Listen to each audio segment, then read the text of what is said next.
Hammaga salom. Men bugun Markaziy Osiyodagi eng yirik aviatsiya ta'mirlash va texnik xizmat ko'rsatish markazi O'zbekiston havo yo'llari texnisidaman. Bu kompaniya yiliga 200 ga yaqin samolyotga xizmat ko'rsatadi va bizning parvozlarimiz xavfsizligining asosiy kafolatchilaridan biri hisoblanadi. Ko'z tegmasin. Bu yerda hamma narsa qanday tashkil etilgani va kimlar ishlashi haqida faqatgina Alter Ego kanalida tomosha qilishingiz mumkin. Obuna bo'ling, like tugmasini bosing, fikrlaringizni yozib qoldiring. Davomi juda qiziqarli bo'ladi. Har bir samolyot mustahkamlik zaxirasi bilan va inson xatolaridan himoyalangan tarzda ishlab chiqarilgan. Sovet davri samolyotlarida aynan mana shu temir qismga ishlatish muddati va resursiga belgilangan chegara bor edi. Bu samolyotlarda esa yondashuv butunlay boshqacha.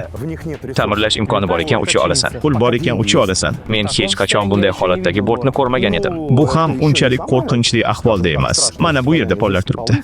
Kelgusi yilda korxona 100 yoshga to'ladi. Ammo bu yosh emas, bu tarix. Biz shassilarni qabul qilamiz, eskilarni olib tashlaymiz, yangilarni o'rnatamiz. G'ildiraklarni yechib yangisiga almashtiramiz. Shassini yechib o'rnatamiz. Ha, tushunarli. Bu yerda tangent tugmasi bor. Bu otish uchun emas, gaplashish uchun mo'ljallangan.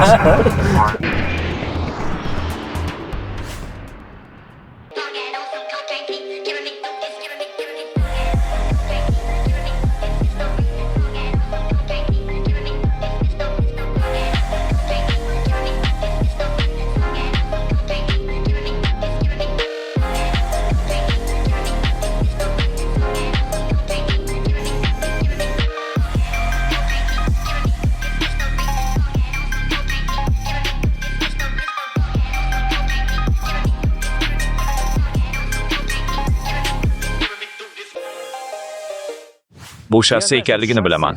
Top. Bu kurs ajoyib. Bu esa ufq parvoz ufqi. Top. Yaxshi. Bu esa samolyot to'xtab turganda shunday qiladi.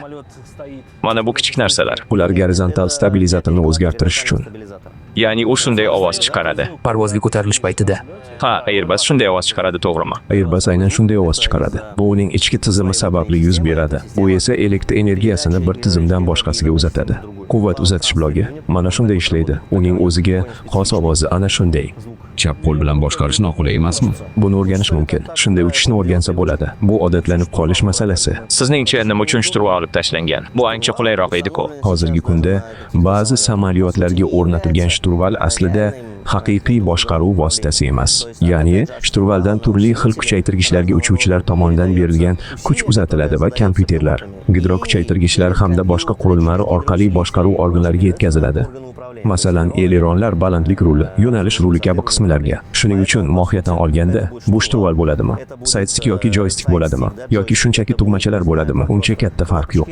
Ularning orasidagi farq unchalik katta emas. Ammo bu keyingi bosqich. Airbus bunday qarorni uchuvchiga parvoz vaqtida ishlash, ob-havo to'g'risidagi turli ma'lumotlarni yozib olish uchun joy ajratish maqsadida qabul qilgan. Ehtimol ular o'zlarining vazifalarini tekshirib olishar. Bir soniya. Hozir samolyotni ishdan chiqarib qo'yaman. Hammasi ancha oddiy, hech qanday muammo yo'q.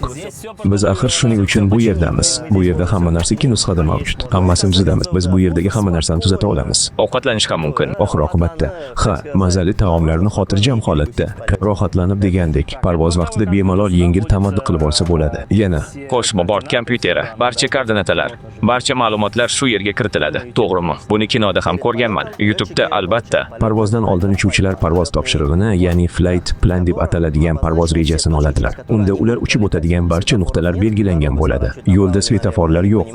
Yo'l qayoqqa burilishini bilmaymiz. Shuning uchun uchish paytida mo'ljal olinadigan belgilar kerak bo'ladi. Uchuvchilar bu yo'nalish nuqtalarining har birini bort kompyuteriga kiritadilar. Shunda ularning parvoz yo'nalishi ko'rinadi. Ya'ni biz shunday qilib ko'ramiz. Bu odatda standart ko'rinishda bo'ladi. Buni hozir kiritib ko'rishimiz ham mumkin. Mana u kompozitsiya hosil qilyapti. Yo'q, ularda bunday. Ularda oldindan belgilangan bunday standart yo'nalishlar yo'q. Demak, ular hammasini qo'lda kiritishadimi? Ha, ular qo'lda kiritishadi. Xo'sh, bu mikrofon, shundaymi? Ha, bu mikrofon. Yer bilan ham, bir-birimiz bilan ham gaplashishimiz mumkin. U orqali salom bilan ham gaplashsa bo'ladi. Salommi? Salom bilan ha. Yoqimli parvoz tilaymiz, deyishadi odatda. Yana shuni aytish kerakki, ob-havo har yarim soat o'zgarib turadi. 2.13 QNH 1009 hectopascal. Trend no sig. Acknowledge information echo on first contact with ground before departure. U nima deyapti? On arrival.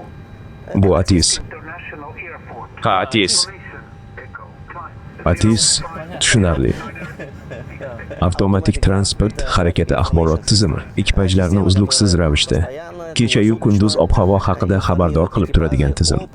Ya'ni eko ma'lumotlarni. Bu hozir eko ma'lumotlarni uzatmoqda, keyin esa ma'lumotlar o'zgaradi. Mana bu barcha narsalarni ham almashtirsa bo'ladi, shunday emasmi? Ko'rib turibmanki, ularni o'zgartirish va almashtirish mumkin ekan. Hammasini o'zgartirsa bo'ladi. Fizilej va qanotni almashtirib bo'lmaydi, lekin ularni ham qisman ta'mirlash mumkin bo'lgan holatlar bor. Qolgan hamma narsani esa almashtirsa bo'ladi.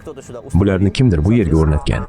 Shuning uchun ularni o'zgartirsa bo'ladi. Parvozga tayyorlanyaptimi?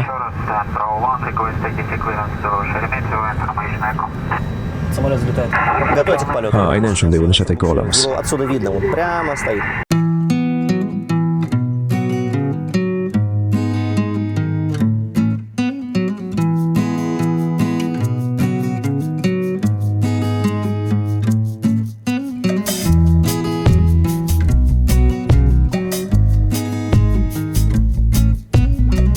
Qizil tugma nima vazifani bajaradi? Bu avtopilotning o'chirilishi. Qizil rangdagisi esa tortish avtomatikasining o'chirilishi, ya'ni dvigatel avtomatik tarzda boshqarilmaydi. Bu yerda tangent tugmasi ham bor. U gaplashish uchun, lekin otish uchun emas. Ha, otish uchun emas. Boshqarish uchun juda yumshoq ekan. To'g'rimi? U har doim shunday.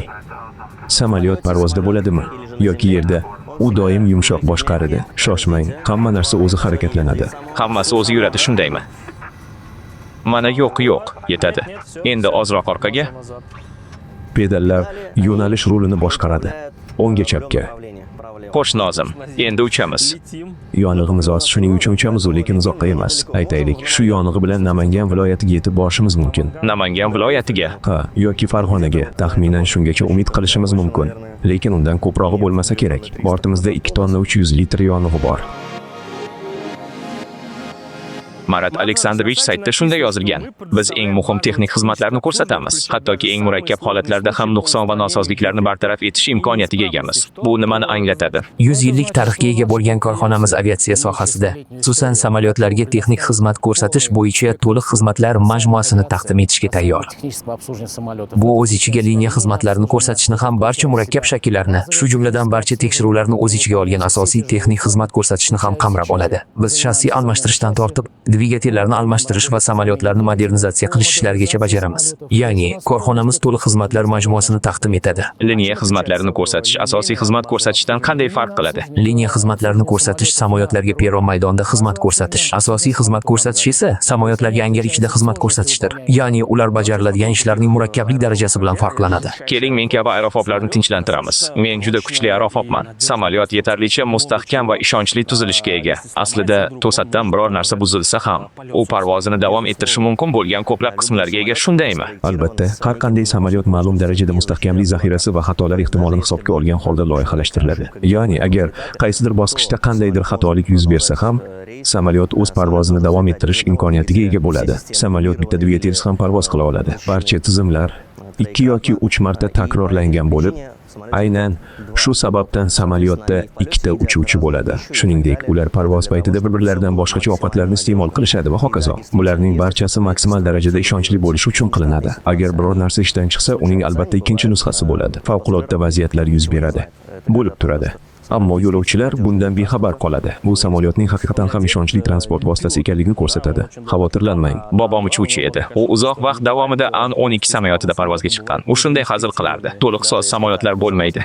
Faqat yetarlicha tekshirilmaganlari bo'ladi. Shunday bo'lsa-da, samolyotning mustahkamlik zaxirasi parvozni amalga oshirishga imkon beradi. Ta'mirlash va texnik xizmat ko'rsatish bu ikkita farqli tushuncha. Ya'ni aviatsiyada odamlar biror narsa buzilishini kutib o'tirishmaydi. Keyin ta'mirlashga kirishish uchun texnik xizmat ko'rsatish qoidalari albatta mavjud va ular bajarilishi shart. Masalan, hozir angarda turgan samolyotlar bu yerga biror muammo tufayli kelmagan. Ya'ni ma'lum bir vaqtda, muayyan parvoz soatlari yoki sikllar sonidan so'ng samolyotni tekshirish, texnik xizmat ko'rsatish, moylash ishlari, moylarni almashtirish va shunga o'xshash ishlarni bajarish zarur bo'ladi. Demak, bu profilaktika ekanda. Shunday deyish ham mumkin. Oddiy tilda tushuntiradigan bo'lsak, buni biz texnik xizmat ko'rsatish deymiz. Qandaydir tushunarsiz so'z ekan. Hali buzilmasdan turib tekshirish nazarda tutilganmi? Yo'q, xo'sh, bu so'z ancha eski. Aytaylik, bu texnik xizmat ko'rsatishning bir qismi hisoblanadi. samolyotlardagi har qanday ish kabi rejalashtirilgan ishlar bor. Ammo ba'zan, masalan, samolyot uchib kelganda, uning tuzilishida qandaydir nuqson aniqlanadi. Ya'ni, bunday holatlarda mening ishim agregat qismiga emas, balki tuzilishga temir qismlarga taalluqli bo'ladi. Bunda men samolyotning kompozit qismlarini ham nazarda tutyapman. Sodda qilib aytganda, uning butun tuzilishi. Agar bu rejalashtirilmagan hodisa bo'lsa, ko'pincha qushlar yoki shunday tezlikda uchib keladigan va odatda muammolar keltirib chiqaradigan boshqa uchuvchi narsalar tufayli bo'ladi. Turli xil vaziyatlar bo'lishi mumkin. Haqiqatan ham har xil holat yuz beradi. Bu borada ishlab chiqaruvchi tomonidan belgilangan tartib-qoidalar mavjud bo'ladi. Ularda bunday hollarda nima qilish va qaysi joylarda ish olib borish kerakligi ko'rsatilgan. Odatda bu yerga samolyotlar rejalashtirilgan ishlar uchun keltiriladi. Ya'ni oddiy tilda aytganda, sikllar hisoblanadi. Uchish-qo'nish bir sikl hisoblanadi. Parvoz soatlari hisoblanadi. Taqvim bo'yicha hisob-kitob qilinadi. Ya'ni kun, oy, yil va hokazo. Aviatsiyada masofa emas, parvoz soatlari mavjud. Ularni avtomobillardagi kabi o'zgartirib bo'lmaydimi? Ha, ularni o'zgartirib bo'lmaydi. Chunki bu faqat bitta kompyuter emas, balki butun xizmatlar samolyotning ishlash vaqtini kuzatib boradi. Ya'ni soatlar dvigatel ishga tushirilgan paytdan to to'xtash joyida to'xtatilgunga qadar hisoblanadi va sikllar ham bor. Parvoz sikli esa qo'nish va uchishdan iborat. Ya'ni samolyot ko'tarildi va qo'ndi. Bu bir sikl hisoblanadi. Ishlar uchish soatlari asosida rejalashtiriladi. Ya'ni aytaylik 750 soatlik parvoz vaqti ko'rsatilgan. Bu tekshiruv deb ataladi. Ya'ni shu vaqtgacha bajarilishi lozim bo'lgan barcha ishlar tanlab olinadi. Ular aytaylik bitta to'plamga jamlanadi va rejalashtirib chiqiladi. Ular shu tarzda davom etadi. Uchish soatlari va uchish sikllari bo'yicha ishlar guruhlarga ajratib bajariladi. Harf qanchalik yuqori bo'lsa, ish shunchalik murakkablashadi. Eng murakkab tekshiruv qaysi? Uni turlicha atash mumkin. Darajalash har doim shunday bo'lavermaydi. Aytaylik, Boeingda bir xil darajalash bo'lsa, Airbusda boshqacha bo'lishi mumkin. Masalan, hozirgi paytda Airbusda 12 yillik tekshiruv eng murakkabi hisoblanadi. Undan oldin tekshiruv A1, A2, A4, A5 tekshiruvlari bor. S1, S2 ham bor. Bu harfi ishlatilmaydi. Zarurat tug'ilgandagina qo'llaniladi. Ammo bu holatda O'zbekiston undan foydalanmaydi. Samolyotning har bir element yoki agregatining o'z shkalasi mavjud bo'lib, unga ko'ra vaqt to'planib boradi. Va ma'lum bir paytga kelib, ma'lum bir ish hajmi yig'iladi va bu hajm yetib kelganda, ya'ni u to'planganda turli samolyotlarda bu turlicha hisoblanadi. Xo'sh, odatda bu yerda aytaylik, samolyot kelganda bajariladigan kichik texnik xizmat tekshiruv deb ataladi. Ular ham turlicha bo'ladi. Masalan, A1, A2, A3, A4 va hokazo. Keyin murakkab ishlar, ya'ni tekshiruv bajariladi. Tekshiruv uchun ham samolyot shu yerga keladi. Turli holatlar bo'lishi mumkin. Soatlar, sikllar va taqvim tufayli qancha ish to'planganiga qarab, ya'ni bu bir kunlik ish bo'lishi mumkin. Ammo tekshiruvdagi samolyot bu yerda 3-4 kungacha qolib ketishi mumkin. Boshqacha aytganda, bu o'sha sanagacha to'plangan ish hajmiga bog'liq.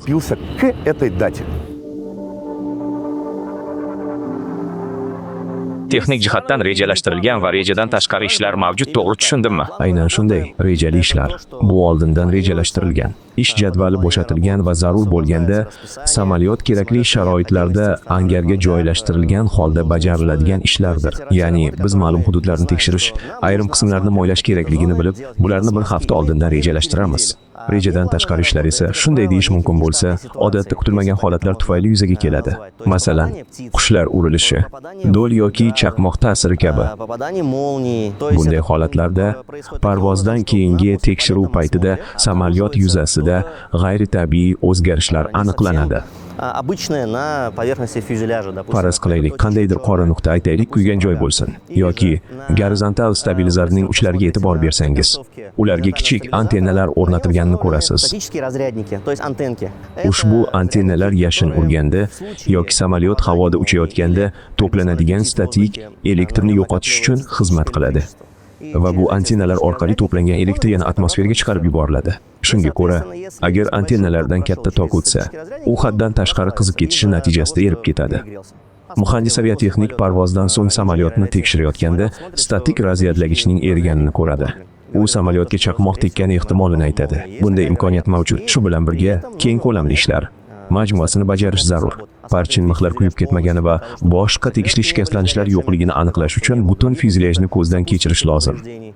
Barcha rejadan tashqari ishlar bajarilgandan so'ng, nomuvofiqliklar, barcha nuqsonlar ta'mirlash, almashtirish va boshqa usullar bilan bartaraf etilishi kerak. Shuningdek, statik razryadlagich ham almashtiriladi. uni yechib olib, yangisini o'rnatish, qarshilikka tekshirish va samolyotni parvozga tayyorlash mumkin. Texnik xizmat ko'rsatish angarlarda bajariladigan asosiy va liniyali turlarga bo'linadi.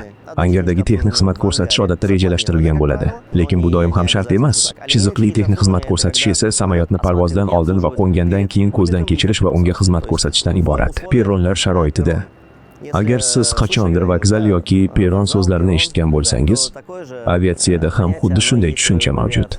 Bu yo'lovchilar yoki yuklarni tashishga tayyor turgan samolyotlar to'xtaydigan joydir.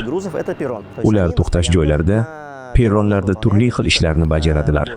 Odatda bular oddiyroq mayda ishlar bo'lib, ko'rikdan o'tkazish, kichik qismlarni moylash, mexanizmlarni tekshirish, shassilarni ko'zdan kechirish va shu kabi ishlarni o'z ichiga oladi. Liniyali xizmat kecha-kunduz 24 soat ishlaydi. Chunki samolyotlar uzluksiz parvoz qiladi. Asosiy xizmat esa faqat kunduzi faoliyat ko'rsatadi. Ammo haftada 7 kun dam olish kunlarisiz ishlaydi. Bir oyda qancha samolyotga xizmat ko'rsatasiz? Yoki bir yildachi? Sizda bu haqda biror statistika bormi? Bizda bunday statistika mavjud. Aslida bizda doimiy ishlab chiqarish jarayoni bor. Hech bo'lmaganda shuni aytishim mumkinki, asosiy kompaniyamiz va davlat aviatashuvchisi bo'lgan O'zbekiston havo yo'llari ehtiyojlarini to'liq qondiryapmiz.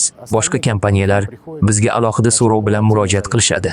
Biroq biz uchun O'zbekiston havo yo'llari ustuvor ahamiyatga ega. Bu bizni qo'llab-quvvatlovchi kompaniya. Esingizda bo'lsa, pandemiya davri juda og'ir kechdi. Aviatsiya sohasida katta tushkunlik yuz berdi.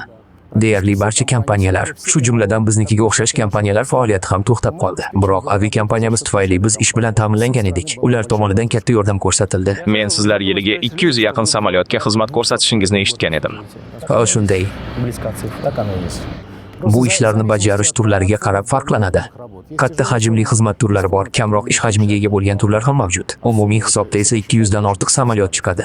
Modellar haqida gapiradigan bo'lsak, qanday turdagi samolyotlarga xizmat ko'rsata olasiz? Men El-76 va hatto Dreamlinergacha bo'lgan modellarni ko'rganman. Biz Sovet davri texnikasidan El-76 samolyotlarga xizmat ko'rsata olamiz. Sharq texnikasi bilan shug'ullanadigan alohida bo'limimiz mavjud. G'arb texnikasidan esa A300, A310, A320 kabi samolyotlarga xizmat ko'rsatamiz. Tegishli ravishda 318, 319, 321 bu Airbus samolyotlari qatori. Boeinglardan bizda 757, 767 va 737 mavjud. Boeing 737 va Boeing 787 bu umuman olganda jahon aviatsiyasining yetakchilari. Bizning kompaniyamiz ma'lum bir reytingga, ya'ni xizmat ko'rsatish uchun ruxsatnomaga ega. Agar samolyotlar haqida gapiradigan bo'lsak, A300, A310, Boeing 757, 767, A320 oilasi, A318, A319, A320, 21 Boeing 737 klassik 300, 400, 500 va Boeing 737, 600, 700, 800, 900. Shuningdek, O'zbekiston qoidalariga ko'ra Boeing 747 ga ham xizmat ko'rsatish mumkin. 747 ga ham shu yerda xizmat ko'rsatish mumkinmi? Ha, U ichkariga sig'adimi? Yo'q, unga to'xtash joyida xizmat ko'rsatiladi. Ya'ni bu holda mavsumiy ish tanlanadi va to'xtash joyida bajariladi. Hozirda olib kelingan Il-140 aviamarshrut samolyotlariga ham shu yerda xizmat ko'rsatiladimi? Ularning shartnomasi bor. Lekin bu boshqa tashkilotning xodimlari, o'zlari ishlaydigan va xizmat ko'rsatadigan tashkilot xodimlari. Biz esa u modellarga o'rgatilmaganmiz. Ha, aytgancha Ater 72 haqida aytishni unutibman. Silkaviy aviakompaniyasiga ham biz xizmat ko'rsatamiz. Yangi 330larchi? Hozircha yo'q. Biz reyting olish ustida ishlayapmiz. Ammo hozircha faqat umumiy yordam ko'rsatmoqdamiz. Jihozlar bo'yicha umumiy ko'maklashish, qo'shimcha xodimlar bilan ta'minlash va shu kabilar. Biz bu samolyotda bevosita biron bir ishni amalga oshirmaymiz.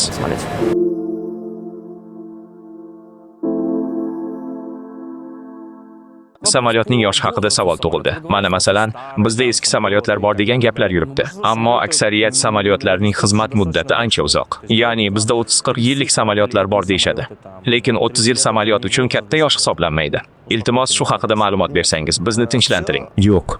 Hamma narsa ish vaqti bo'yicha nazorat qilinadi. Samolyotning parvoz soatlari va siklari shunday ataladi. Aytaylik, samolyot 40 yoshda bo'lsa ham, mana sizga qiziqarli bir holat. Ya'ni birinchi savolga qaytadigan bo'lsak, to'liq tekshirilmagan samolyot haqida gapirganimizda ham, masalan, hozirgi Boeing 737 chet el aviakompaniyasi, charchoqdan kelib chiqadigan yoriqlar, turli xil shikastlanishlar kabi har qanday zararlanishlarning oldini olish uchun kechasi maxsus tayyorgarlikdan o'tgan mutaxassislar kelishadi va rentgen orqali tekshirishadi. Rentgen orqali samolyotning butun tuzilishi bo'ylab rentgen yordamida yoriqlar, turli xil shikastlanishlar, korroziya va boshqa nuqsonlar bor yo'qligi tekshiriladi.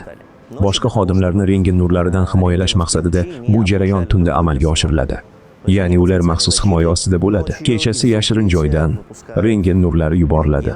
Asosiy qism hamda qanot inson ko'zi ilg'amaydigan shikastlanishlar uchun tekshiruvdan o'tkaziladi. Глаз может не увидеть. Mana bu qurilma esa faqat uyurmali asbobdir. Bu samolyotning metal qismlari va metal konstruksiyalarining nuqsonlarini aniqlashda qo'llaniladigan usullardan biridir.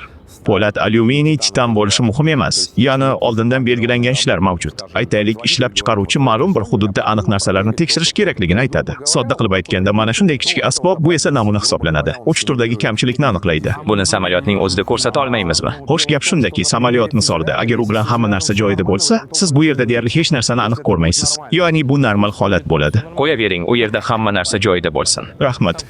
U yerda kimdir uxlayaptimi? Bezovta qilmaymizmi? Endi yo'q. Mana Oddiy qilib aytsak, mana bu butun konstruksiyaning asosiy qismi. Aytaylik, ishlab chiqaruvchi mana bu joyni, ya'ni parcha mixlar atrofini tekshirishni tavsiya qildi. Bu metal. Oddiy qilib aytganda, agar biz datchikni o'rnatib, shunchaki atrofida aylantirsak, agar u yerda dars ketgan joy bo'lsa, u mana bunday ko'rinishni oladi. Mana ko'ryapsizmi, parcha mix aslida sensor metal uzilishini ilg'aydi. Bu holatda esa parcha mix va konstruksiyada uzilish mavjud. Hattoki u ko'zga ko'rinmas bo'lsa-da, ya'ni shunday keskin o'zgarish yuz beradi. Bu oddiy misol. U yerda juda ko'p murakkabliklar, juda ko'p nozik jihatlar bor. Mana bu esa eng oddiysi. Aytgancha, bu usul eng ko'p qo'llaniladigan usul va bu holatda u eng oson yo'l. Barcha narsa tez, sodda va aniq namoyon bo'ladi. Biz qo'llaydigan boshqa usullar ham mavjud.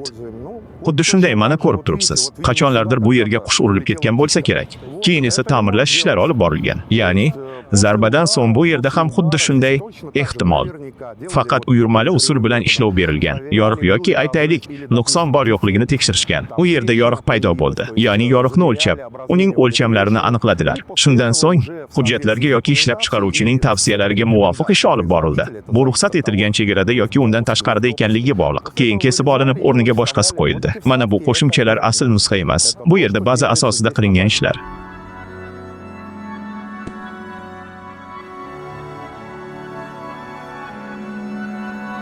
Qanot shar bu yerda nima qilyapti? Ovoz undan chiqyapti, shundaymi? Ha, qanot sharq navbatdagi texnik ko'rikka olib kelingan. Ushbu samolyotga xizmat ko'rsatish paytida dvigatelning havo qabul qilgichida shikastlanish aniqlandi. Yana bir bor ta'kidlash kerakki, bu tasodifiy topilmaydi. Ya'ni navbatdagi texnik ko'rikda qush urilib, hamma narsani buzib, vaziyatni yomonlashtirgani yo'q. Navbatdagi texnik ko'rikda samolyotda biroz shikastlanish bo'lishi mumkinligi haqida shubha uyg'ondi. Bundan tashqari, texnik hujjatlarga ko'ra ham almashtirish zarur. Qandaydir qo'shimcha ishlar ham rejalashtirilgan ekan. Hozirgi paytga kelib, shu tajribaga asoslanib, bu ishlarni bajarishga kirishildi. Shunga ko'ra, odamlar hozir band, turli vazifalarni bajarmoqdalar. Chiqsak bo'ladimi? Xush kelibsiz. O'ylaymanki, hamkasblarimiz bundan albatta xursand bo'lishadi. Bortga xush kelibsiz. Salon barcha oddiy salonlardek. Salon barcha oddiy salonlardek to'liq tejamkor tarzda jihozlangan. 174 ta o'rindiq bor. Aytgancha samolyot ancha yaxshi holatda ekan. Operator o'z ishiga mas'uliyat bilan yondashgan. Har qanday, hatto mayda-chuyda eslatmalarga ham jiddiy yondashgan. Shu sabab texnik xizmat ko'rsatishni bajargan. Belgilangan muddatlarda, umuman olganda samolyotning ahvoli juda yaxshi deyish mumkin. U hali yana uzoq vaqt ichadi. Ha, ularda hammasi yaxshi bo'lsin. Так, пусть у них будет нормально. Men ashaddiy aerofobman, lekin tushunishimcha, samolyot butun tuzilishi bo'yicha juda ishonchli vosita. Shunday ko'p narsalar borki, ular bo'lmagan holatda ham samolyot parvozni davom ettirishi va ucha olishi mumkin. Bu shunchaki tekshiruv yoki ko'zdan kechirish masalasi xolos. Mayli shunday bo'la qolsin. Aslida samolyotlar odatda shunday ishlaydi. Masalan, sovet samolyotlarida planer uchun, ya'ni aynan mana shu temir qism uchun belgilangan muddat va belgilangan resurs mavjud edi. Resurs aniq belgilab qo'yilgan. Ha, uni ma'lum vaqtga uzaytirish ham mumkin edi. Bu samolyotlarda esa boshqacha yondashuv qo'llaniladi. Ularda resurslar yo'q. Ta'mirlash imkoni bor ekan, ularda uchish mumkin. Ha, pul bor ekan uchish mumkin. Ya'ni har safar misol uchun bizda 310 samolyotiga texnik xizmat ko'rsatish bo'yicha katta tajriba bor. O'z samolyotlarimizda tekshiruv kabi chuqur texnik ko'rikdan o'tkazish ishlarini amalga oshirardik. Bu aslida juda katta ish, ammo bir. Ya'ni birinchi marta, birinchi parvozdan 10 yil o'tgach, tekshiruvni birinchi marta bajarasiz. Bu yangi samolyot edi. Bu bir hajm. U 20 yil uchganda Bu ham tekshiruv hisoblanadi. Lekin undagi ish hajmi butunlay boshqacha. Har 10 yilda bularning barchasi eskirib boradi. Samolyot qanchalik eski bo'lsa, uni ta'mirlash shunchalik qimmatga tushadi. Shuncha ko'p to'lashingizga to'g'ri keladi. Agar sizga bu samolyot juda muhim bo'lsa va uni topshirishni istamasangiz, ta'mirlash uchun pul to'lang va istaganingizcha uchavering. Tez-tez ta'mirlab turing. Bundan tashqari, odatda bizning aviakompaniyamiz ham boshqalar singari foydalanilgan modellarni sotib oladi. Bu modellar u qadar ham eskirgan emas. Ya'ni ularda hali ham resurs bor. Ularda resurs mavjud. Bundan tashqari, samolyotlar tegishli holatga qarab tanlanadi. Ya'ni aviakompaniya bu vaziyatda yetarlicha katta tajribaga ega va qayerga qarash, qanday tekshirish kerakligini yaxshi biladi. Xuddi avtomobilga o'xshab, siz kelasiz, ko'rib chiqasiz, aytaylik. Sizga maslahat beradigan ustani chaqirasiz va u sizga u yerini ko'rsatib, "Mana yaxshi mashina" deydi. Bu yerda ehtimol mayli. Shunday deylik. Men hech qachon samolyotni qabul qilish jarayonida qatnashmaganman, lekin bizda tajribali mutaxassislar yetarli.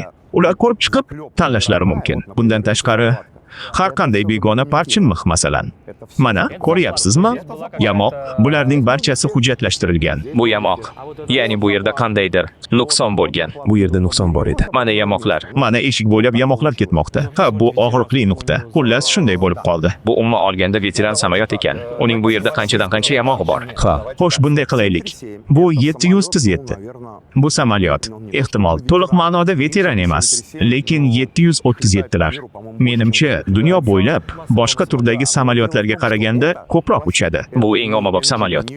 Lekin gap shundaki, bu klassik model yangi avlod emas. Yangi avlod samolyotlari boshqacha, ular konstruksiya jihatidan farq qiladi. Ular ichki tuzilishi bo'yicha ham farqlanadi. Balki salon jihatidan o'xshash bo'lishi mumkin, ammo samolyotning tuzilishi jiddiy farq qiladi. Ularning reglamenti ham shunga mos ravishda boshqacha. Ya'ni sodda qilib aytganda, siz bu samolyotni olsangiz, hatto yangi avlod samolyotini olsangiz ham, ularning reglamenti farqli bo'ladi. Chunki bittasiga qo'yiladigan talablar boshqa, ikkinchisiga qo'yiladigan talablar umuman boshqa. Bu yerda gap ancha avval yaratilgan samolyot haqida ketmoqda. Ha, shunday deb aytaylik. Xo'sh, uning yoshi 50larda bo'lsa kerak, shundaymi? yo'q.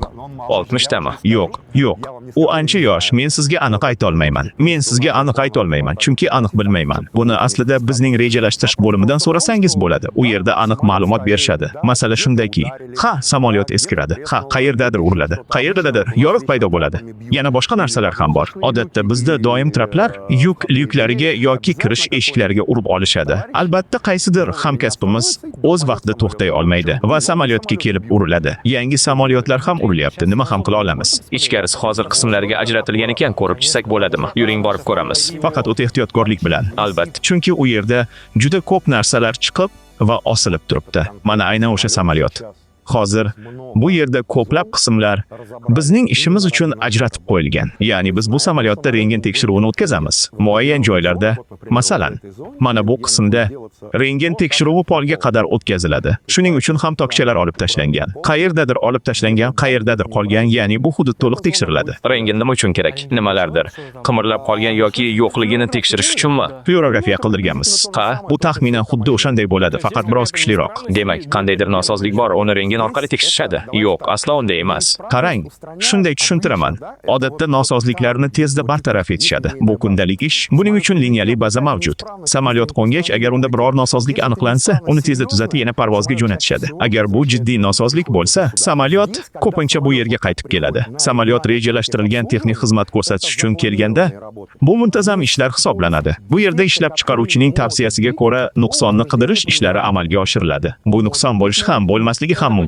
Demak, bu samolyot uchun o'ziga xos ko'rik hisoblanadi. Ha, aynan shunday. Mana bu qismlar tekshirilmoqda. Men bortni avvallari hech qachon bunday holatda ko'rmaganman. Men sizga aytsam, bu hali eng qo'rqinchli holati emas. Chunki bu yerda pollar o'z joyida turibdi. Shunday holatlar ham bo'ladiki, pollarni olib tashlaymiz. Bu nima? Bu issiqlik izolyatsiyasi. Bu eng avvalo issiqlik izolyatsiyasi, chunki tashqarida harorat -50 darajaga tushadi. Birinchidan, namlik to'planmasligi uchun, ikkinchidan, ichkarida qulay haroratni saqlab turish uchun va tizimlarga ortiqcha yuk tushmasligi uchun albatta shunday termo himoya yaratiladi. Создать такой термос.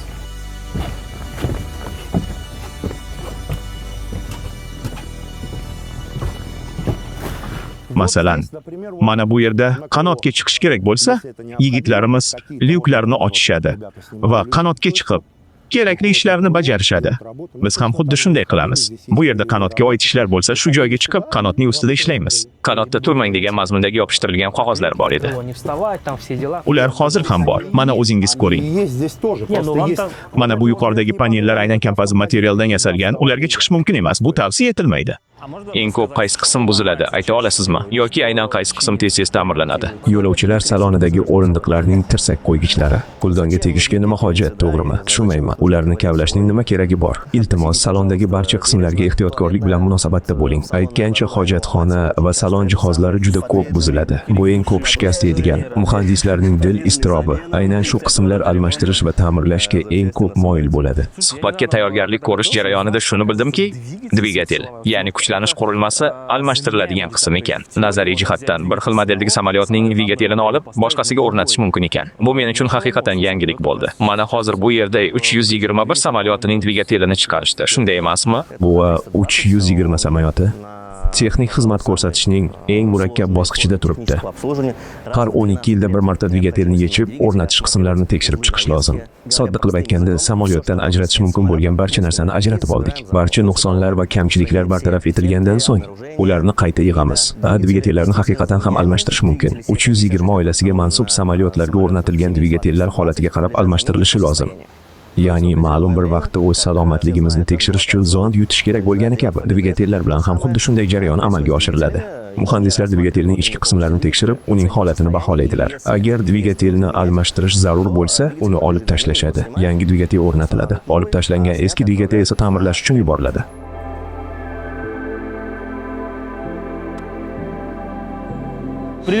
Har qanday qulay paytda dvigatel va turbinani yopib qo'yishadi. Chang kirmasligi uchunmi? Ha, chang va boshqa begona narsalar kirmasligi uchun.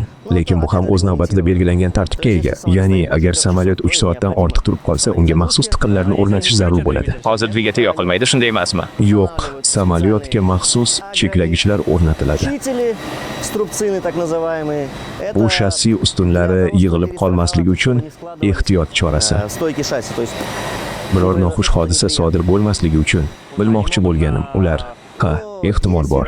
Qachonlardir bunday holatlar bo'lgan. Nazariy jihatdan ma'lum sharoitlarda shunday ehtimol mavjud. Shu sabab omadni sinamaslik uchun yigitlar samolyot 3 soatdan ortiq turgan bo'lsa, imzo qo'yib, hamma narsani tasdiqlab qo'yishadi.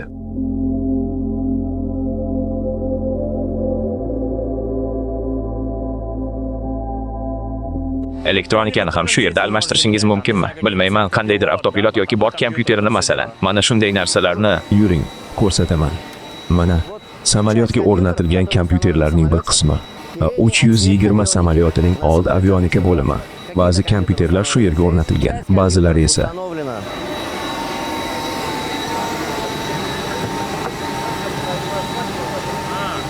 bu yerda ichkarida. Mana bu yerda uchuvchilar uchun kislorod balloni joylashgan. Mana bu yerda esa indikator turibdi. Avionikaning bir qismi shu tomonga o'rnatilgan. Shunga ko'ra, hozirda avionika qismidagi ventilyatsiya tizimi shovqin chiqarmoqda. Kompyuterlar ko'pligi sababli ular qizib ketadi. Ular haddan tashqari qizib ketmasligi uchun sovutib turish zarur. Shunga muvofiq sovutish tizimi uzluksiz ishlaydi. Ochish uchun menga kichik narvoncha kerak bo'ladi. Shunday qilib, Nozim ta'tildan qaytib ishga kirishib ketdi. Aytayapman-ku, ularning nima bilan shug'ullanayotgani, qanday ishlayotgani va nima bo'layotganiga aralashishim shart emas. Bu qismda kompyuterlar bor. Barcha avionika qismlari mana shu maxsus tokchalarda turibdi. Kompyuterlarning barcha pozitsiyalari belgilangan. Biz muammolarni hal qilishda nima qilishimiz va nimani qayerdan topishimiz kerakligini bilishimiz uchun. Bu nosozliklarni aniqlash va bartaraf etish jarayonidir. Samolyot o'z balandligini aynan shu yerda aniqlab oladi. Bosimning o'zgarishi sababli statik bosim qabul qiluvchi qurilmalar, shuning uchun ular arlar, pashshalar va boshqa hasharotlar kirib qolmasligi uchun yopib qo'yiladi. Demak, shunchaki mana shu ikkita teshik balandlikni aniqlab beradimi? Aynan shunday. Bu bosimga qarab ta'sirlanadigan va signal chiqaradigan tizim. U yerdan balandlikni aniqlaydi. Shundaymi? U dengiz sathidan balandlikni o'lchaydi. Ha.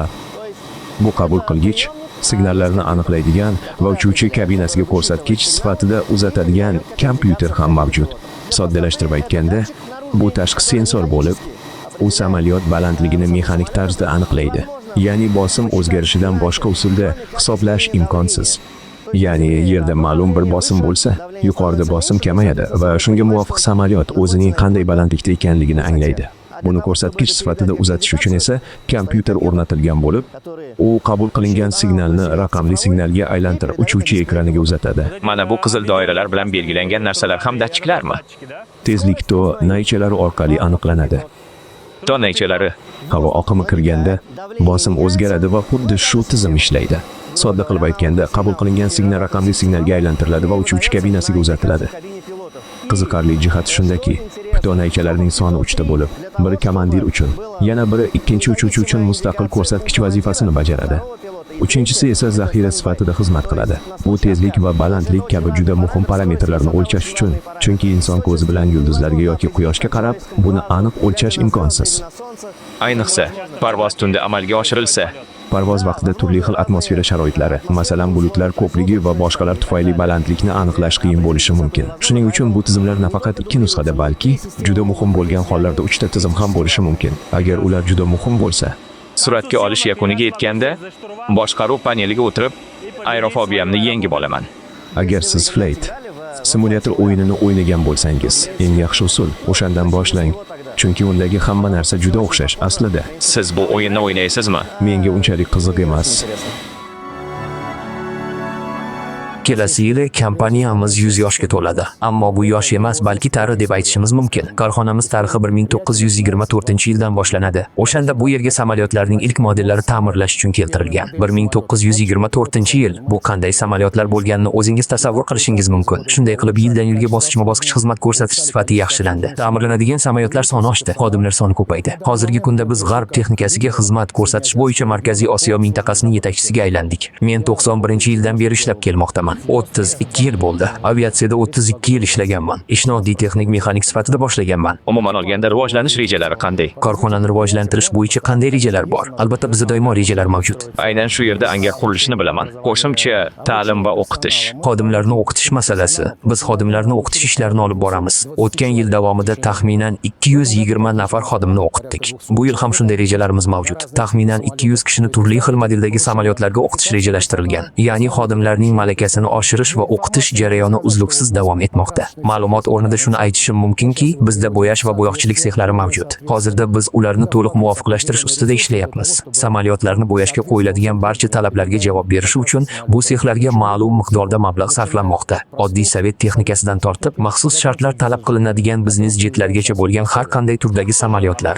Sex ham korxona bilan bir vaqtda ochilganmi yoki bu sex keyinchalik yangi qo'shilganmi? Yo'q, bu korxona 1924-yildan beri faoliyat yuritib kelmoqda. Sex va bu binolarning barchasi 1975-yillarda qurilgan. O'shanda Il-62 samolyotini kapital ta'mirlash jarayoni yo'lga qo'yilganligi sababli u yerda ham ish jarayoni boshlangan edi. Samolyot u yerda yig'lar tayyorlanar, ta'mirlanar, bu yerga bo'yashga keltirilardi va tayyor holda shu yerdan chiqib ketardi. Bu yerda ma'lum namlik bo'lishi uchun ataylab suv quyilganmi? Ha, bu yerda bo'yash paytida ikkita qat'iy talabga rioya qilish shart. Bular harorat va namlik. Chunki faqat shu ko'rsatkichlarga rioya qilinganda maliy ishlab chiqaruvchisi bo'yoq 5-7 10 yil davomida o'z sifatini yo'qotmasligini kafolatlaydi. Agar rioya qilinmasa, oqib ketishi, dog'lar paydo bo'lishi yoki rangi o'zgarib ketishi mumkin. Namlik haqida 35% dedik. Haroratchi bu yerda menimcha yuqoriroq, balandroq bo'lsa kerak. Harorat qancha yuqori bo'lsa, bo'yoq shuncha yaxshi bo'ladi. Hozir bo'yalayotgan yuzaga yaxshiroq yoyiladi. Hozir bo'yash ishlari uchun tayyorgarlik jarayoni ketyapti, shundaymi? Yoki bo'yash jarayoni allaqachon boshlandimi?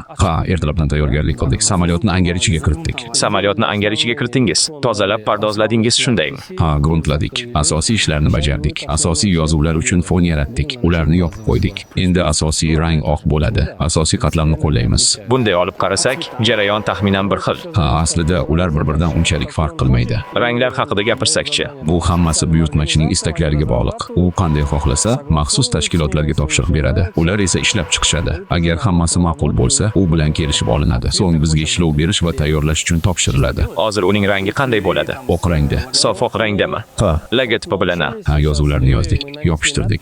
Keyin esa ustidan qopladik va hozir butun samolyotni oq rangga bo'yaymiz. Keyin oq rang quriydi. Yopishqoq qog'ozlarni olib tashlaymiz va o'sha joyda tekis raqamlar, harflar ko'rinib turadi. Mana bu aerovaki degani nima o'zi? Ha, Bu buyurtmachi kompaniyaning nomi. Aerokemi. Ha, samolyotning dumi allaqachon bo'yalganmi yoki menga shunday ko'rinyaptimi? Bu noyob samolyot.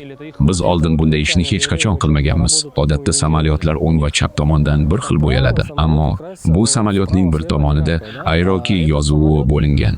Boshqa tomonida esa birlashgan. Dum qismi ham shunday. Bir tomoni to'q rangda, oq rangdagi K harfi bilan. Boshqa tomoni esa oq rangda. U yerda sariq harf yozilgan. Biz avval bunday loyihani amalga oshirmaganmiz. Dum qismini bo'yab bo'ldingizmi? Ha, u tayyor bo'ldi. Shuning uchun dum qismi oq bo'yoq tushib qolishidan himoyalangan. Bu Janubiy Koreya aviakompaniyasimi? Biz qarab chiqdik. Ularning bitta emas, juda ko'p samolyotlari bor ekan. Ha, ularda ko'plab bortlar mavjud. Hozir pandemiyadan keyin bunday holatlar juda ko'p. Kim eplagan bo'lsa, omon qoldi. Eplolmagan esa samolyotlarini sotmoqda va qayta sotmoqda. Hozir bo'yash qancha vaqtni oladi? Taxminan 1 soat, balki 1 soatdan sal ko'proq. Butun samolyotni 1 soatda bo'yab bo'lishadimi? Ular birgalikda ishlaydilarmi? Ha, parallel ravishda yuqoridan ham pastdan ham bo'yab keladilar.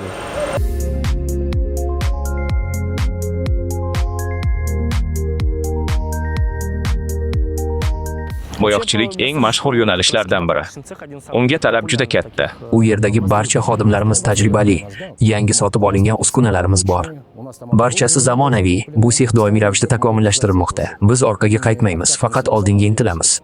Ranglar qanday aniqlanadi? Bilamizki, O'zbekiston havo yo'llarida bu yashil, oq va ko'k. Masalan, aynan shu yashil rangni aniqlashtirish uchun sizda maxsus jadval bormi? Ha, bo'yoq ishlab chiqaruvchi o'zining ranglar to'plamini taklif qiladi va ulardan kerakli elementlar tanlanadi. Aytaylik, mana shu sxemani ishlab chiqayotgan loyihachi mutaxassis rangni bir tuz to'qroq yoki ochroq qilib beradi. Buyurtmachi esa o'z tanlovini amalga oshiradi. Bizda yarim yil oldin bir voqea yuz berdi. Griffon aviakompaniyasining samolyotini bo'yayotgandik. Ular o'zlarining maxsus loyihasini ishlab chiqib tasdiqlatishdi. Lekin loyihadagi rang ishlab chiqaruvchida mavjud emasdi. Bunday bo'yoqning o'zi bo'lmagan. Ha, bunday rangdagi bo'yoq umuman mavjud emasdi. Shuning uchun ular bo'yoq ishlab chiqaruvchiga alohida murojaat qilib, aynan shu rangni ishlab chiqish, tanlash va tayyorlashni so'rashdi. Shunday qilib, ishlab chiqaruvchi aynan o'sha samolyotlar uchun maxsus rang tayyorlab bergan. Bizning samolyotlar qancha vaqt oralida qayta bo'yaladi? Bizda reyslar yuklamasi juda katta. Shuning uchun xizmat ko'rsatish doirasida nima qilishga ulgursak, shuni bajaramiz. Umuman olganda, samolyotlarni bo'yash bo'yicha qandaydir aniq reja bo'ladimi? Samolyot ishlab chiqaruvchisi odatda ularni har 6-7 yilda qayta bo'yashni tavsiya qiladi. 7 yilda bir marta. Ha, 5 yildan boshlab 7 yilgacha bo'lgan vaqt oralig'ida bo'yashni tavsiya qilishadi. Xo'sh, yangi 330 modellarini, ya'ni yangi samolyotlarni qachon bo'yash rejalashtirilgan? Qaysi samolyotlarni nazarda tutyapsiz? Airbusning yangi modellarini. Demak, bilishimcha, panorama samolyotlarni olgan. Lekin ularda ham ish shunchalik ko'pki, hatto maxsus elementlarni qo'yishga vaqt bo'lmagan. Hozir samolyotlar oq rangda uchib yuribdi. Ha, hozircha ular oq rangning o'zida uchmoqda. Xo'sh, menimcha, ularning vaqti bo'lishi bilanoq boshlaymiz. Nima uchun samolyotlarda eng ko'p ishlatiladigan rang oq hisoblanadi? U eng arzon, chunki ma'lum bir rangga erishish uchun unga qo'shimcha moddalar qo'shish kerak bo'ladi. Ushbu rang esa eng arzoni bo'lib, undan xohlagan narsani yasash mumkin. Oq rang ustiga rasm chizish ham osonroq. Ko'k rangli samolyotni o'zgartirish uchun qo'shimcha mablag' sarflash kerak bo'ladi. Oq rang ustiga esa istalgan chiziqni chizsa bo'ladi. U o'z-o'zidan boshqa rangga aylanadi. Biznikilar ham samolyotlar ko'rinishini o'zgartirmoqchi ekan. Bu haqda eshitmadingizmi? Bu masala ko'rib chiqilyapti. Natijalarini hozircha bilmayman. Umuman olganda qancha vaqt ketadi? Mana 320 modeli turibdi, shunday emasmi? U sizning qo'lingizga qachon kelgan edi? Uni qachon chiqarib yuborasiz? 2 hafta oldin, 3 haftadan beri samolyotni bo'yash bilan mashg'ulmiz. Bu bo'yash ishlari uchun yaxshi muddatmi? Ha, biz uchun shunday. Qarshimizdagi bu ulkan samolyot, bu Boeing 767 samolyoti. 767. Bu yerda shassining barcha tayanchlari almashtirildi. Ya'ni shassi samolyotning eng mas'uliyatli va har qanday yuklamalarga eng ko'p duchor bo'ladigan qismi bo'lgani uchun shassisiz uchish va qo'nish imkonsiz bo'lardi. Shu sababli ularni har 10 yilda bir marta almashtirish zarurligini hisobga olgan holda ishlab chiqilgan. Majburiy ravishda taqvim bo'yicha 10 yil. Samolyot to'xtash joyida turgani yoki 10 yil parvoz qilgani muhim emas. Bu Airbusga ham, Boeing modellariga ham taalluqli. Xo'sh, aynan nima o'zgartiriladi? Butun konstruksiya o'zgaradi. U batamom almashtiriladi. Ya'ni xuddi dvigatellarga o'xshab, bular ham almashtirilishi mumkin bo'lgan qismlardir. Biz shassini ta'mirlash tashkilotidan foydalanishga yaroqli holatda olamiz. Men inglizcha so'zlarni ko'p ishlataman. Bu shunday odat bo'lib qolgan. Men buni sezmay qolishim mumkin, lekin biz odatda g'arb ishlab chiqargan samolyotlarga xizmat ko'rsatganimiz sababli barcha adabiyotlar, texnik qo'llanmalar va ko'rsatmalar ingliz tilida yozilgan. Shunga ko'ra, turli atamalar kundalik muomalaga kirib qolgan. Biz muhandislar esa buni sezmay qolamiz. Aslida biz uchun bu yerdagi tekshiruv, ko'rik va o'zgartirish kabi so'zlar oddiy tushunchalardir. Shunga muvofiq biz shassi qabul qilamiz. Eskilarini yechib, yangilarini o'rnatamiz. G'ildiraklarni yechib, ularni almashtirgan kabi. Shassini yechib, yangisini o'rnatamiz. Ha, tushunarli. Bizning bo'linmamiz g'arbda ishlab chiqarilgan komponentlarni ta'mirlash va ularga texnik xizmat ko'rsatish bilan shug'ullanadi. Ya'ni bo'linmamizda 5 ta qism mavjud. Ulardan biri akkumulyator batareyalarni ta'mirlash bilan shug'ullanadi. Yana biri avariya qutqaruv uskunalari, ya'ni yo'lovchilar ko'rishi mumkin bo'lgan qutqaruv narvonlari va nimchalari hamda maishiy uskunalar bilan ishlaydi. Shuningdek, tikuvchilik mahsulotlarini ta'mirlash va ishlab chiqarish bilan shug'ullanadigan qismimiz ham bor. Bular yo'lovchilar uchun o'rindiqlarning g'iloflari, charm va mato gilamlardir. Hozir biz g'ildiraklar va tormozlarga texnik xizmat ko'rsatish maydonidamiz. Bular yangimi yoki eskimi? Mana bu yerda eski shinalar, g'ildiraklar joylashgan bo'lib, ularning keyingi taqdiri haqida qarorlar qabul qilinadi. Ya'ni, ehtiyot qismlarining soniga qarab, ular yoki utilizatsiya qilinadi, yoki ta'mirlanib, foydalanishda davom ettiriladi. Yangi shinalar qayerdan keladi? Yangi shinalar buyurtmachilardan keladi. Ya'ni bizning bir qancha buyurtmachilarimiz bor. Masalan, Uzbekistan Airways bizning asosiy buyurtmachimiz hisoblanadi. Ya'ni ular sizga shinalarni yetkazib beradi. Siz esa ular bizga barcha ehtiyot qismlar, materiallar, shu jumladan shinalarni to'liq yetkazib berishadi. Bu uchib bo'lgan shinalar. Mana ko'ryapsizmi, bu yerda Qanot Sharq, ya'ni bu Qanot Sharq aviakompaniyasiga tegishli. Ular shinalarni olib ketishadi. Umuman olganda, shinalarni qayta protektorlash mumkin. Ya'ni ular shinalarni ishlab chiqaruvchiga yuborishlari, u yerda qayta protektorlab, yana foydalanishlari mumkin. Demak, bu butunlay xavfsiz jarayon. Ha, albatta. Xo'sh, akkumulyatorlar, shinalar, tormozlar, yana nimalar bor? Maishiy jihozlar, ya'ni narvonlar, qahva damlagichlar, ovqat pishiriladigan pechlar, favqulodda vaziyatlarda qutqarish narvonlari, qutqaruv nimchalari, yumshoq jihozlar. Bular yo'lovchilar va uchuvchilar o'rindiqlarining g'iloflari, biznes klass qoplamalari, gilam yo'lakchalar. Mana, hozir biz shu yerdan o'tyapmiz. Bu yerda yangi shinalarni saqlaymiz. Bular g'ildiraklarga texnik xizmat ko'rsatilgandan so'ng o'rnatiladigan shinalardir. Har bir shina o'z ishlab chiqaruvchisining sertifikatiga ega. Bu yerda bizda maxsus zona mavjud. Unda foydalanishga yaroqli shinalar saqlanadi. Mana bu yer g'ildirak kelib tushadigan birinchi xona. Bu aviatsiya sohasidagi xizmat ko'rsatish joyi hisoblanadimi? Sodda qilib aytganda, ha, shunday. Lekin buni mashinalar bilan taqqoslab bo'lmaydi. Ya'ni bu yerda ko'p nozik jihatlar bor. G'ildiraklar shu yerga keladi. Ular bu yerda to'liq qismlarga ajratiladi. Mana ko'ryapsizmi, bular barabonlarning yarim qismlari. Bitta g'ildirak ikki qismdan tashkil topgan. Bu avtomobilnikiga o'xshamaydi, ya'ni yaxlit disk emas. U yig'iladi. Bu yerga podshipnik va zichlagichlar o'rnatiladi. Bularning barchasi boltlar yordamida mahkamlanadi. Qo'sh, albatta, tikanlar o'rnatiladi. Ta'mirlash turiga qarab. Agar kapital ta'mirlash bo'lsa, buzmasdan nazorat qilish usuli bilan ham ish olib boriladi. Chunki g'ildirak juda katta yuklamaga duch kelishi va uni tekshirish zarurligi aniq. Bu podshipniklarmi? Ha, bu nuqsonlarni aniqlash hududi. Bu yerda bizda yoritgich bor. Bu yerda hammasi ko'zdan kechiriladi. Mana bu nima ekan? U hamma samolyotlarda ham bo'lmaydi, lekin bu ehtimol siz uchun juda qiziqarli javob bo'ladi. Samolyotdagi hojat xona suvi qayerga ketishi hammani qiziqtiradi. Voy, men uni ushlab ko'rdim. Deylik, suv ikki xil bo'ladi. U notoza va toza qismlarga ajraladi. Ya'ni hojatxonalarga oqiziladigan suv maxsus baklarda to'planadi. Samolyotning katta-kichikligiga qarab, baklar bir nechta bo'lishi mumkin. Samolyot hojatxonasidagi suv hech qayerga, na ko'chaga, na bortdan tashqariga chiqarilmaydi. Siz nima ekanligini tushungan o'sha qattiq modda hech qayerga uchib ketmaydi. Chunki 10,000 metr balandlikdan tushsa, u snaryad kabi yer yuzida chuqurliklar hosil qilishi mumkin. U yerga yetib keladimi? Albatta, bog'lanib ketmaydi-ku. Yo'qmi, mayli maydalanib ketadi deyishimiz mumkin. Lekin baribirda siz ko'rib turgan to'kish nasatkalaridan qo'l yuvilganda ishlatiladigan suv chiqarib yuboriladi. U albatta yerga yetib bormaydi, balki atmosferada bug'lanib ketadi. Chunki uning tarkibida hech qanday qattiq zarrachalar mavjud emas. Xo'sh, mana bu narsa qo'nish paytida kerak bo'ladi. Shundaymi? Ha, masalan, uchuvchi to'satdan boshqaruv shturvalini bosib yuborsa. Ha, agar uchuvchi chalg'ib qolgan bo'lsa, turli vaziyatlarda shamol yo'nalishining o'zgarishi, har xil kutilmagan holatlar yuzaga kelishi mumkin. Ana shunda asosiy qismga zarar yetkazmaslik uchun teyil skit qo'llaniladi. Uni dum sirpag'ichi deyishimiz mumkin. Mana shunday ko'rinishga ega. В общем, вот так он выглядит. Marhamat. Uning ta'sirlangan yoki ta'sirlanmaganligini ko'rsatuvchi maxsus belgi mavjud. Silinderda maxsus indikator bor, ya'ni u chiqib turadigan ko'rsatkich. Agar biron bir kutilmagan vaziyat yuz bersa, bu seziladi.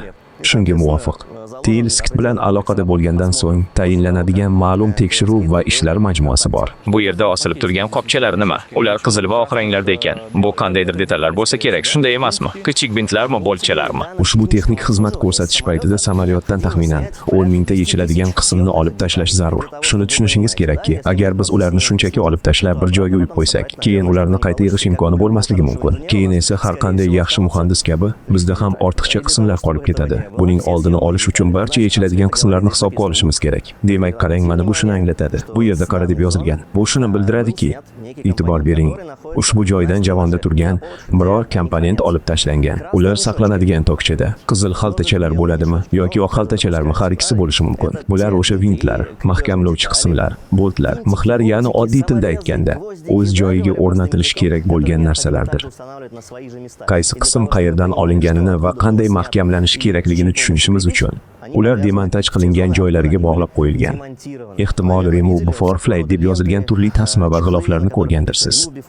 Ular doimo ko'zga tashlanadi va xatoga yo'l qo'ymaslik, unutmaslik uchun rangiga ko'ra ajralib turadi. Bundan maqsad ularni samolyotdan olib tashlash kerak bo'lganda qoldirib ketmaslik yoki uchish uchun zarur bo'lsa, o'rnatishni unutib qo'ymaslikdir. Bu yerda Dreamliner samolyotining tormoz tizimiga texnik xizmat ko'rsatish tekshiruvi amalga oshirilmoqda.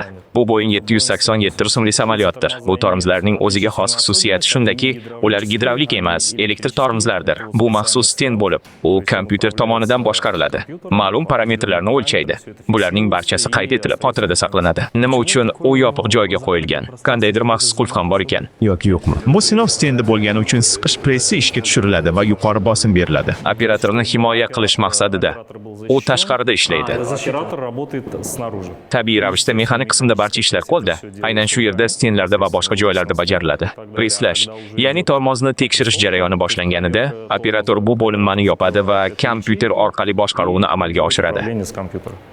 Biz materiallarni o'rganib chiqqanimizda, bunday korxonalarga ega bo'lgan mamlakatlar uncha ko'p emasligini aniqladik. Ko'pchilik, aytaylik, ta'mirlash yoki qayta sozlash uchun sizlarga uchib keladi. Har bir mamlakatda shunday korxonani saqlashning qiyinchiligi nimada? Bunday korxona har qanday davlatga ham zarur emas. Bizning mamlakatimizda u zarur, chunki biz yetakchilar safidamiz. O'rta Osiyo mintaqasida bizda eng ko'p samolyotlar bor. Bugungi kunda bizda eng malakali xodimlar mavjud. Ko'plab kompaniyalar bizdan yordam so'rab murojaat qilishadi. Bu ham ishlarni bajarish, ham xodimlarimizni jalb qilish masalalarida bo'ladi. Demak, korxonamizning ishi va sifatiga berilgan baho ancha yuqori. Buni men ham tasdiqlay olaman. Ko'plab aviakompaniyalar sizni maqtab gapirishadi. Bizga ko'plab aviakompaniyalar murojaat qiladi. Bular turk, Belarus, rus, mo'g'ul, qozoq va qirg'iz aviakompaniyalaridir. Aslida bizning O'rta Osiyo mintaqamizda bu ishlarning barchasini bajarish imkoniyatiga ega bo'lgan yagona korxona shu. Eshitishimcha, sizda juda ko'p ajoyib va muhim sertifikatlar, jumladan Yevropa Ittifoqi uchun EASA sertifikatlari ham bor ekan. Sertifikatlar Qozog'iston va Qirg'iziston davlatlarining bizning korxonamizda ishlarni bajarish mumkinligini tasdiqlovchi sertifikatlari, shuningdek Rossiya aviakompaniyalarining Rossiya sertifikatlari mavjud. Asosan biz sertifikatlar bilan to'liq ta'minlanganmiz. Barchamiz bu sertifikatlarni qo'llab-quvvatlaymiz va har yili tekshiruvlardan hech qanday ortiqcha muammolarsiz o'tib kelamiz. Huquqiy jihatdan ham, amaliy jihatdan ham barcha ishlarni bajarishga to'laqonli tayyormiz. Shunday ma'lumot borki, umuman olganda ta'mirlash, texnik xizmat ko'rsatish kabi barcha texnik ishlar bir xil qoidalar asosida olib boriladi. Ya'ni Efiopiyadagi angarda ham, Moskvada ham, Qozog'istonda ham, O'zbekistonda ham bir xil ish rejasi bo'ladi. Bularning barchasi batafsil yozib qo'yilgan. Ingliz tilida juda aniq va ravshan tilda yozilgan katta qo'llanmalar mavjud. Xizmat ko'rsatish, ta'mirlash va kapital ta'mirlash tashkilotining asosiy farqi shundaki, u havo kemalariga texnik xizmat ko'rsatish va ta'mirlash bilan shug'ullanadi. Ular havo kemalari va samolyotlarga texnik xizmat ko'rsatish hamda ta'mirlash ishlarini amalga oshiruvchi mutaxassislardir. Kooperativlar va shunga o'xshash boshqa muassasalardan asosiy farqi shundaki, bunday tashkilotlarning barchasi qat'iy ravishda standartlashtirilgan. Ularda angar maydonlari, yetarli miqdordagi jihozlar, narvonlar, asbob-uskunalar mavjud bo'lib, angarlarda zarur sharoitlar ta'minlanadi. Yoritish, isitish tizimi, suv o'tkazmaydigan tom, har qanday og'irlikka bardosh beradigan pollar. Xuddi shu talablar xodimlarning malakasiga ham taalluqli. Men aytishim mumkinki, hozirda samolyotda ishlayotgan, o'z vazifalarini bajarayotgan har bir shaxs aviatsiya sohasida maxsus ma'lumotga ega, kamida maxsus tayyorgarlikdan o'tgan, muayyan samolyot turiga o'qitilgan va tegishli ruxsatnomalarga ega. Muhandisning o'rta yoki oliy o'quv yurtini tugatganidan to esa samolyotda amaliy ishlarni bajara oladigan darajaga yetishiga bo'lgan yo'li 2 yilgacha cho'zilishi mumkin. Shu vaqt davomida u asta-sekin qimmatli aviatsiya xodimiga aylanib boradi. Haqiqatan ham tashkilotlar turli aviatsiya boshqaruv organlari tomonidan sertifikatlanadi. Masalan, O'zbekiston havo yo'llari texnik kompaniyasi bir nechta yo'nalishlar bo'yicha sertifikatlangan. Jumladan Yevropa aviatsiya boshqaruv organining S litsenziyasiga ega. Bu faxrlanishga arziydigan litsenziya hisoblanadi. Uni olish juda murakkabmi? Yuqori talablar mavjud. Olish uchun ham, saqlash uchun ham yuqori talablar qo'yilgan. Har yillik audit natijasida litsenziyani uzaytirish yoki to'xtatib qo'yish mumkin. Biz litsenziyamizni qariyb 25 yildan beri saqlab kelmoqdamiz. Shu bois bundan g'ururlanamiz. Mintaqada aytishimiz mumkinki, bugungi kunda sobiq Sovet hududida Yevropa qoidalari bo'yicha sertifikatlangan yagona tashkilot bizniki. O'zbekiston havo yo'llari Texnics Bermuda aviatsiya boshqarmasidan ham litsenziya olgan. Chunki ko'plab aviakompaniya ekspluatantlari va operatorlari Bermuda ro'yxatidan o'tgan holda parvoz qiladi. Shu sababli biz Bermuda qoidalariga muvofiq texnik xizmat ko'rsatamiz. Bundan tashqari, Qozog'iston, Qirg'iziston va Turkiya aviatsiya boshqarmalari tomonidan ham tan olinganmiz. Gruziya aviatsiya boshqarmasi ham tashkilotimizni tan oldi. Biroq O'zbekiston aviatsiya agentligi tomonidan albatta audit o'tkazilishi lozim. Sizningcha O'zbekiston Airways Technics'ning haqiqiy kuchli tomoni nimada? Jamoada bizda mavjud bo'lgan eng asosiy, eng qadrli narsa bu bizning jamoamizdir. Xodimlarimizning qariyb 70% oliy ma'lumotga ega. Xodimlar ham Yevropa, ham Osiyo mamlakatlarida malaka oshirmoqda. Ya'ni barcha ishlarimizni bajarish uchun yetarli miqdorda malakali xodimlarimiz bor. Bu yerda qancha odam ishlaydi? Korxonamizda 2000 ga yaqin xodim mavjud. Ularning 1000 dan ortig'i ingliz tilini yaxshi biladigan, qayta tayyorgarlikdan o'tgan, ish tajribasiga ega bo'lgan sertifikatlangan xodimlardir. Ishga qabul qilish jarayoni qanday? Aviatsiya instituti orqalimi? Bizda ishga faqat tanlov asosida qabul qilinadi. Biz eng yaxshilarini tanlab olamiz. Bizdagi tanlovning birinchi bosqichi ingliz tilini bilish darajasi. Tanlovning ikkinchi bosqichi esa kasbiy malakalar bo'yicha o'tkaziladi. Bu yerda nazorat tizimi qanday tashkil etilgan? Tushunishimcha, tekshiruvchilarni ham tekshiradigan odamlar bor. Imzolovchi shaxslar mavjud. Bu yerda sodir bo'layotgan barcha narsalar uchun yakuniy javobgarlar ham bor. Menimcha bu vazifalarning ba'zi qismlarini siz ham bajarasiz. Xuddi samolyotdagi tizim takrorlanganidek, ishlarni bajarish tizimi ham shunday tarzda takrorlanadi. Bundan tashqari, u faqat bitta kishiga tayanib qolmaydi. Ya'ni dastlab aviatsiya xodimlariga qo'yiladigan talablar shundan iboratki, ular o'qitilgan bo'lishi, kayfiyati yaxshi bo'lishi, hech qanday g'am tashvishi bo'lmasligi, sog'lom va ishga tayyor bo'lishi kerak. Aks holda ularni ishga qo'yish mumkin emas. Ularning ustida nazoratchi turadi. Darajalash tizimi mavjud bo'lib, ishlash uchun eng oddiy ruxsatnoma majburiy va mustaqil tekshiruv bilan beriladi. Bu g'arb tizimida A toifasiga to'g'ri keladi. Keyingi toifa B toifasi bo'lib, u samolyotlarni liniyada texnik xizmat ko'rsatilgandan so'ng reysga chiqarish huquqini beradi. Ya'ni chiziqli texnik xizmat ko'rsatilgandan so'ng xodim o'z imzosi bilan barcha ishlar qoidalariga muvofiq bajarilganligini, rejalashtirilgan barcha ishlar amalga oshirilganligini va samolyot parvozga tayyor ekanligini tasdiqlaydi. Ya'ni u samolyotni parvozni amalga oshirish uchun uchuvchiga topshiradi. Murakkabroq ishlar aytaylik, mana qarang, biz butun samolyotni qismlarga ajratdik. Endi uni yig'ishimiz kerak va kimdir baribir yakuniy javobgar shaxs bo'lishi shart. Butun samolyot uchunmi? Butun samolyot uchun. Ya'ni uning qo'l ostida oddiy ijrochilar, bir nechta jamoalardan iborat xodimlar bor. Ular avioniklar, mexaniklar va shu kabi mutaxassislar. Samolyot salonni ta'mirlovchi alohida guruh, bo'yash ishlari bilan shug'ullanuvchi xodimlar hamda konstruksiyaviy ta'mirlash bilan band bo'lgan mutaxassislar mavjud. Bu alohida yo'nalish hisoblanadi. Zarurat tug'ilganda ularning barchasini birlashtirish, bir joyga to'plash va bir jamoaga aylantirish orqali samolyotdagi ishlarning bajarilishini bevosita nazorat qilish mumkin. Hamma narsani tekshirish shart emas, ammo ayrim muhim jihatlar albatta nazoratdan o'tkazilishi lozim. Bundan tashqari, ishlar bajarilayotganda samolyotda albatta ishtirok etadigan sifat nazorati xizmati ham mavjud. Mas'ul xodimlar qanday ishlar rejalashtirilganini va qaysi ishlar bajarilishini bilishadi. Eng muhim ishlarni albatta ular nazorat qilishadi. Boshqa ishlarni esa ikkinchi darajali, ya'ni yuzaki tarzda nazorat qilishlari mumkin. Ijrochi inspektor va sifat nazorati bo'limida ikki toifali xodimlar ishlaydi. Ulardan yuqori lavozimda turuvchi shaxs, ya'ni rasmiy tilda aytganda, asosiy texnik xizmat ko'rsatishdan so'ng samolyotning sozligini va foydalanishga yaroqliligini tasdiqlovchi mutaxassis C toifasiga kiradi. Kamina shunday vakolatga ega. Albatta, bu murakkab jarayon. Hamma narsa murakkab. Shifokorlarning ishiga o'xshaydi. Aslida ishning qiyinligi haqida o'ylamaslik kerak. Eng muhimi samolyot qizil qopchalar, yopilmagan teshiklar va boshqa narsalar qolib ketmasligini ta'minlash zarur. Nimadir deganda, asbob uskunalarni ham tushunsak bo'ladimi? Bilasizmi, ishlarni bajarishdan oldin barcha asbob-uskunalar tasdiqlangan bo'ladi. Инструмент одобрен. Barcha asbob-uskunalar, ularga maxsus belgilar qo'yilgan. Ha, bu shunday qutilarki, unda har bir narsa raqamlar bo'yicha joylashtirilgan. Ustida uning raqami bor. O'zining partiya raqami mavjud va u sertifikatlangan. Barcha asbob-uskunalar, jihozlar albatta sertifikatlangan bo'lishi shart. Ya'ni, bu men shunchaki Yangiobod bozoriga borib, biror asbobni olib, u bilan samolyotda ishlayveraman degan gap emas. Afsuski deymizmi yoki yaxshiyamki deymizmi? Bunday ishlab bo'lmaydi. Albatta kelib chiqish sertifikati bo'lishi kerak. Ya'ni bu kimdir noma'lum joyda yasagan narsa emas, balki tasdiqlangan materialdan, ma'qullangan tashkilot tomonidan ishlab chiqarilgan va samolyotda xavfsiz ishlatish mumkin bo'lgan asbob bo'lishi shart. U ish boshlanishidan oldin belgilanadi. Ijrochi qutini ochadi. Miqdorini sanab chiqadi. Albatta, barcha asboblar sozligini tekshiradi. Uni imzo qo'yib qabul qiladi. Qabul daftariga, asboblar qutisi daftariga, samolyot yoniga borib, u yerda ishlaydi. Panelni oxirgi marta yopishdan oldin barcha asbob-uskunalari joyida ekanligini tekshirib chiqadi. Shundan so'ng panellarni yopadi. Ishni tugatgach asbob-uskunalarni yana bir bor sanab chiqadi. Shundan so'ng hamma narsa o'z joyida ekanligini tasdiqlab imzo qo'yadi. Barcha narsani topshirdi. Agar kutilmagan holat bo'lsa, ish jarayonida hamma narsa bo'lishi mumkin. Aytaylik, birov asbobni sindirib qo'ydi. Ha, bunday holat bo'lib turadi. Qaysidir asbobni almashtirish kerakligini yozib topshiradi. Ishlab chiqarishni tayyorlashga mas'ul bo'lgan alohida bo'lim bor. Alohida bo'lim, alohida xodimlar. Ular ham sertifikatlangan. Albatta, Mening fikrimcha, bu yerda hamma narsa sertifikatlangan. shubhasiz. Hatto ko'targich ham, hatto har qanday gayka kaliti ham. Ko'targich yoniga boramiz. Ko'targichga qarang. Ishni boshlashdan oldin bajarish xaritasi. Ish boshlanishidan avval va yakunlangandan so'ng sinov tekshiruvi o'tkazilishi kerak. Demak, biz uni qo'lga kiritdik. Xullas, dum qismidagi gidravlik domkrat, barcha modellar, mas'ul shaxs va inventar raqami keyingi ko'rikdan o'tish uchun 12 dekabrgacha yaroqli. Marhamat. 8 dekabr. Ha, dekabrgacha. Konstitutsiya kuni. Va gidravlik ko'targichni tekshirish kuni ham biz uni tekshirib chiqamiz, suv o'qimayaptimi? Biror narsa tushib qolmaganmi? Hamma qismi joyidami? Hammasi tartib asosidami? После этого Imzo qo'ydik va ishni boshlashga kirishamiz. Xuddi shu narsa aslida har qanday asbob-uskunaga taalluqli. Har biriga har qaysisiga. Asbob-uskunalar, qismlar, samolyotga o'rnatiladigan barcha komponentlar sertifikatlangan.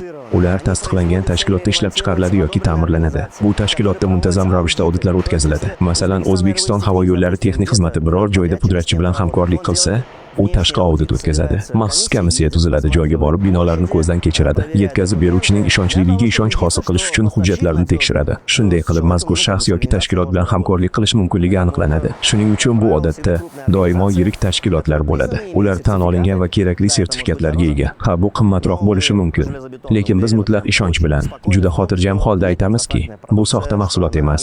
Unda kamchiliklar yo'q va hokazo. Chunki bunday holatlar uchrab turadi.